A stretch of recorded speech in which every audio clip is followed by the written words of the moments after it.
Goa Organics వారి skin care, hair care, wellness products కోసం AP, తెలంగాణలో డిస్ట్రిబ్యూటర్లు కావాలను వివరాలకు స్క్రీన్ పైన ఉన్న నెంబర్కి కాల్ చేయండి. కొత్తగా పెళ్లైన జంట ఆనందం ఎలా ఉంటుంది మాటలో చెప్పలేం. అదే జంటకు కడుపు పండితే ఆ ఆనందం రెట్టింపు అవుతుంది. ఎప్పుడు 9 నెలలు నిండుతాయి, చిట్టి పాపాయిని ఎప్పుడెప్పుడు ఎత్తుకోవాలని ఆరాటపడుతుంటారు అందరూ. అయితే అలా ఆశపడిన ఓ తండ్రి అసువులు బాసాడు. ఏంట విషాద గాథ ఇప్పుడు తెలుసుకుందాం.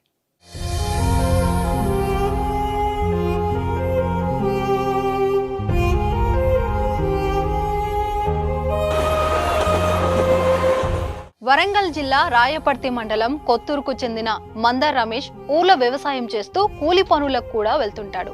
ఇతడికి ఏడాదిన్నర కిందట పాలకుర్తి మండలం దర్తేపల్లి గ్రామానికి చెందిన అంకితతో వివాహమైంది. పెళ్లై 6 నెలలకే భార్య గర్భం దాల్చడంతో అందరూ సంతోషపడ్డారు. కాన్పు కోసం తల్లిగారింటికి వెళ్లిన అంకిత మే 2వ తేదీన మగబిడ్డకు జన్మనిచ్చింది. అయితే కూతురు ప్రసవ ఖర్చుల విషయంలో రమేష్ ను అత్తమామలు అవమానించారు. భార్య అంకిత కూడా తల్లిదండ్రులకు సపోర్ట్ గా మాట్లాడింది. దీంతో మనస్తాపానికి గురైన రమేష్ డెలివరీ ముందు రోజు అత్తమామలతో తీవ్ర వాగ్వాదం పెట్టుకున్నాడు. ఇది మనసులో పెట్టుకున్న అత్తమామలు రమేష్ కు పుట్టిన కొడుకును చూడనివ్వకుండా అడ్డుపడ్డారు. కొడుకు పుట్టి 6 రోజులు అవుతున్నా చూడలేకపోయానని తీవ్ర మనోవేదనకు గురైన రమేష్ దారుణ నిర్ణయం తీసుకున్నాడు. తనకు పుట్టబోయే పాపాయి గురించి ఎంతగానో ఊహించుకున్న రమేష్ కు ఊహించని రీతిలో అవమానం జరగడంతో తట్టుకోలేకపోయాడు. నాకు పుట్టిన బిడ్డను మీరు చూడనివ్వలేదు కదా, ఆ బాధ ఎలా ఉంటుందో మీకు జీవితాంతం చూపిస్తానని శపథం చేశాడు.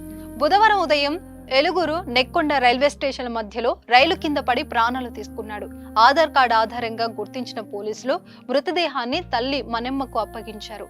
మన్నెమ్మ నుంచి ఫిర్యాదు స్వీకరించిన పోలీసులు విచారణ చేపట్టారు. ఏది ఏమైనా అత్తమామల అహంకారణంగా ఓ నిండు ప్రాణం బలి అయింది. ఓ పసివాడిని తండ్రి లేని కొడుకును చేసింది.